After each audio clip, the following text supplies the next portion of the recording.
Yo, what's up, everybody? Don Martelli back with the PR Bunker podcast. Today we're talking to a friend of mine at Georgetown University who's teaching and corrupting the young minds of tomorrow in the PR profession. So we talk about what that's all about in today's new media landscape. So check it out. Hello, everybody, and welcome to the PR Bunker podcast. Really excited about this one. Got my friend Kerry on the line here to talk about all things PR, marketing, digital integration, education, and corrupting young minds in one of the more prestigious schools that we'll get into in a little bit. But Kerry, thank you for joining me today. Thanks for having me. I'm here for the poo-poo platter of topics. There you go. Yeah. And here in the PR Bunker, we cover just about anything and everything. But hopefully today we'll stick to the PR marketing world. But I do appreciate the time. For those that don't know you, introduce yourself and give us a little flavor about who you are and what you do. Yeah, absolutely. So I am Kerry O'Grady. Prof O is what I'm called at Georgetown University, where I teach, and I'm a faculty director of the Masters in Public Relations and Corporate Communications program. I've been at this gig for about a year. I was at 8 years running NYU's program before that.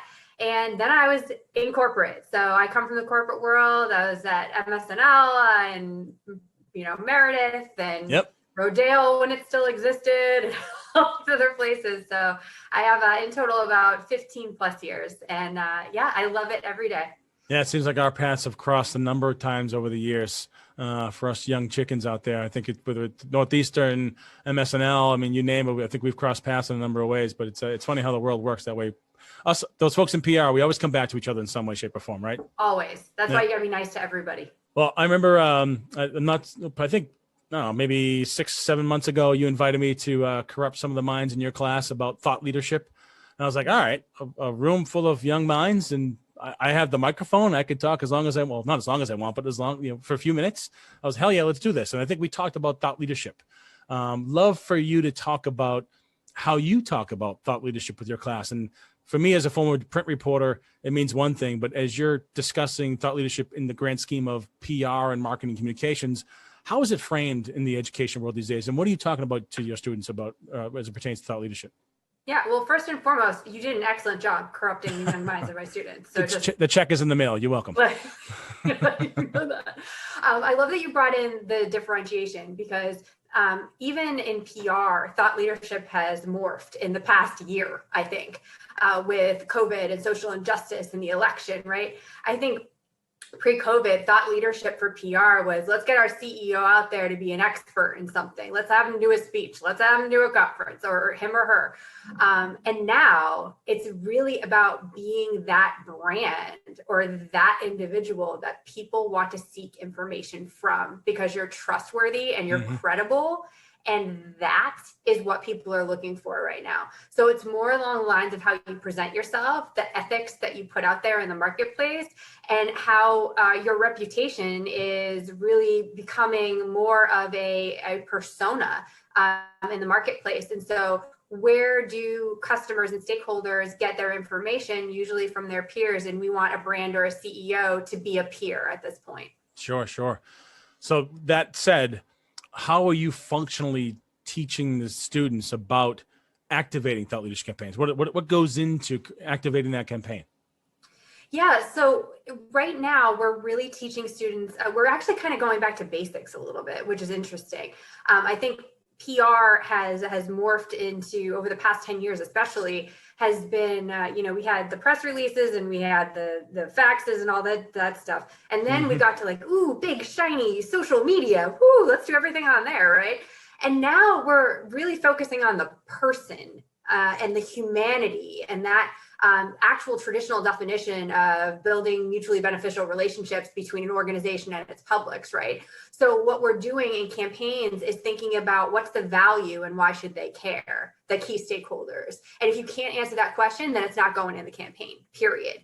And that's really hard for students to understand. I love my students who are listening right now, but it's really hard for students to understand, because they want to jump to tactics right away. They want to jump to tactics. Oh, we can put this person here. We can do this. We can do this. And I'm like, what's the value? Why does your stakeholder care? What's the benefit to them?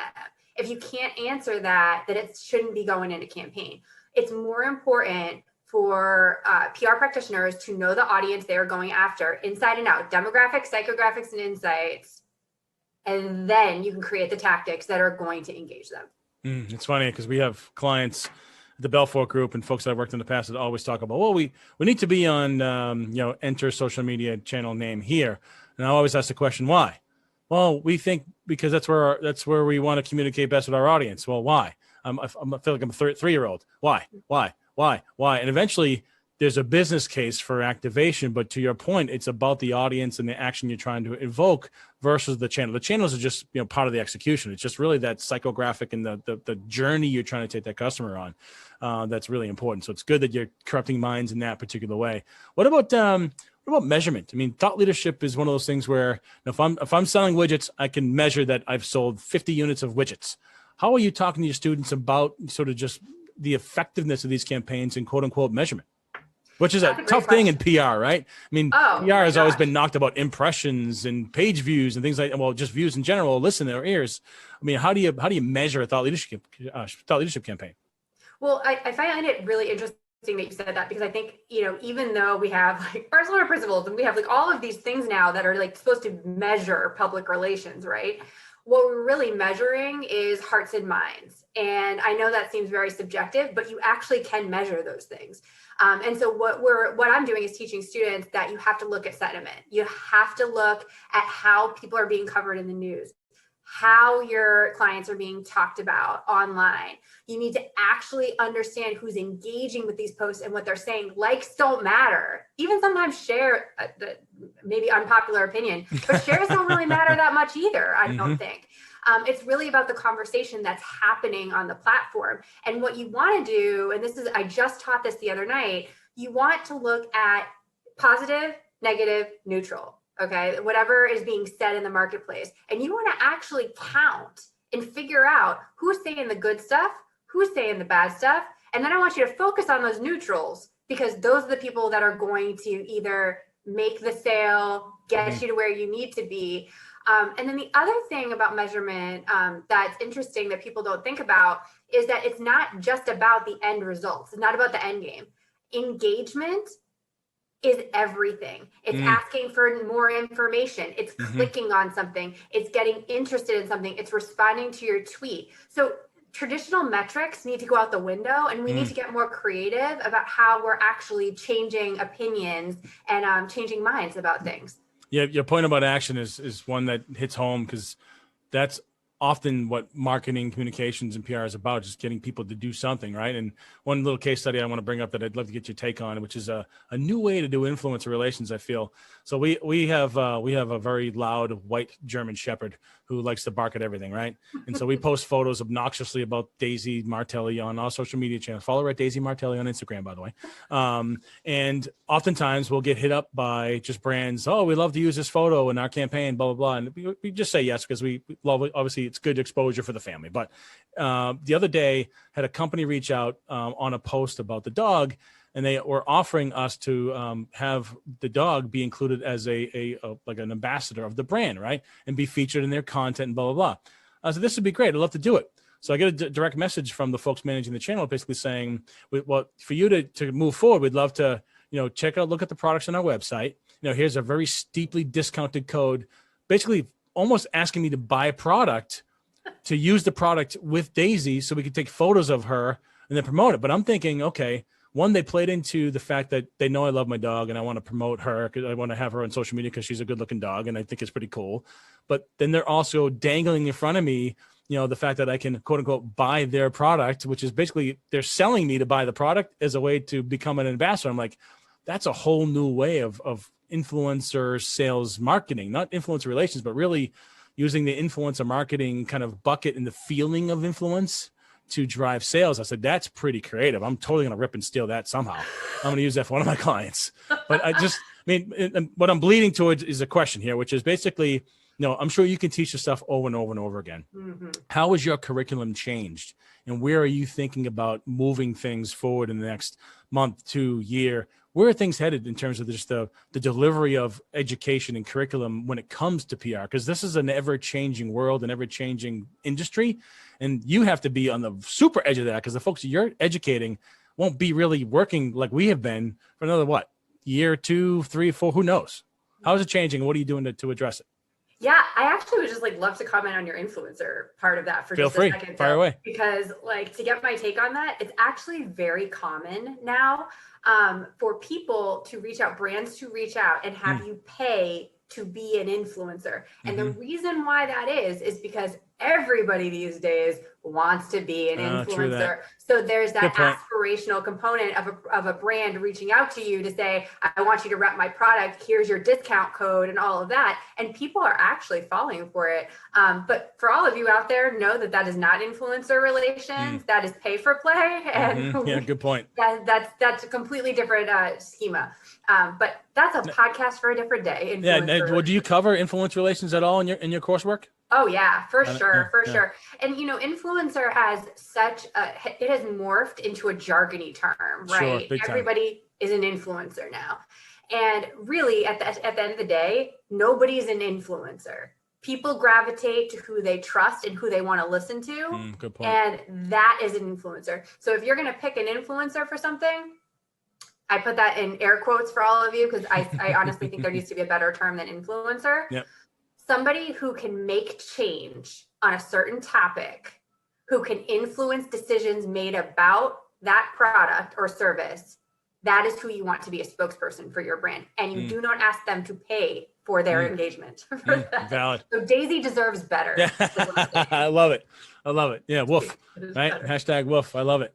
Now, how about, when I was in school, I remember like I left the business program in Northeastern because I hated the math. And the next 6 months was a co-op, and they threw a co-op at the Globe at me. And I was like, I'm not a journalist. I think I can write, but I'll give this a shot. And it stuck clearly because I'm in the business. But influencer relations wasn't a thing when I was in Northeastern and taking those courses. So like what you've got to teach is it's much deeper and vast than what I had to learn, what you had to learn.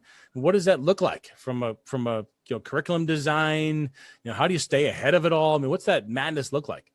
Yeah, no, and that's a great term to use. It is madness. I spend so much time, so many late nights, so many weekends, just looking at influencers in our space, like thought leaders in our space. What are they talking about? What are employers looking for? Peeling through job listings to see what's going on. And then I'm also watching where the news is going because PR practitioners help create that news, right?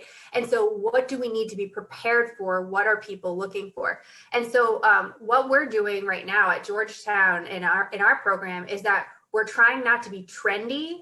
We're trying to be long-term because I'll be honest, a lot of our competitors are smart. Like, hey, there's a diversity problem. Let's throw in a diversity class. Or let's social media crisis is a problem now. So let's do that. And it's like, that's not the answer. I don't think it's the answer. Yeah. I think that you need to be looking at the root cause of that problem. What's the root cause of a social media crisis? What's the root cause of a social injustice issue?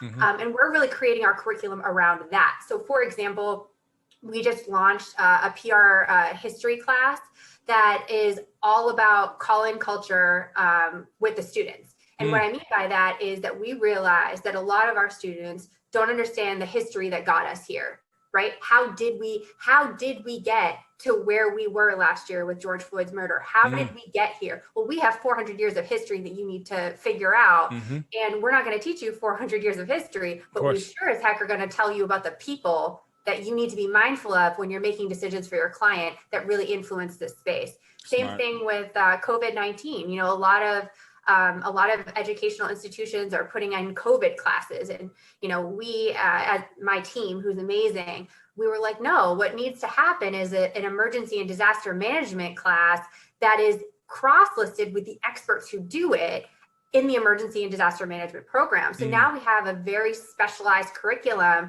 that has the PR students in the same class as the emergency and disaster management students.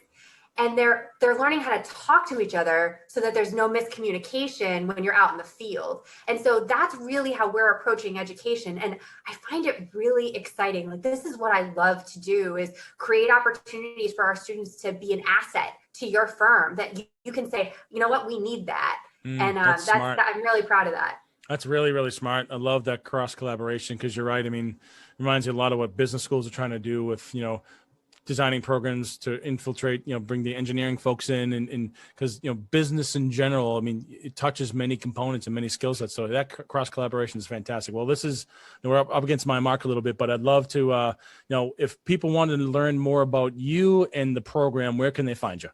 Yeah, so they can find me. You can go to the Georgetown SES website and just put in PRCC. That's my entire program right there. You can tweet me. That's probably the best way to get a hold of me, at O'Grady, OGRADYKL, cool. on Twitter. And I am open for conversation always. Awesome. Well, I do appreciate you joining us today on the PR Bunker podcast. And I'm hoping at some point I can go back to your class and corrupt more minds. Thanks for having me, Ron. You're welcome. You're welcome.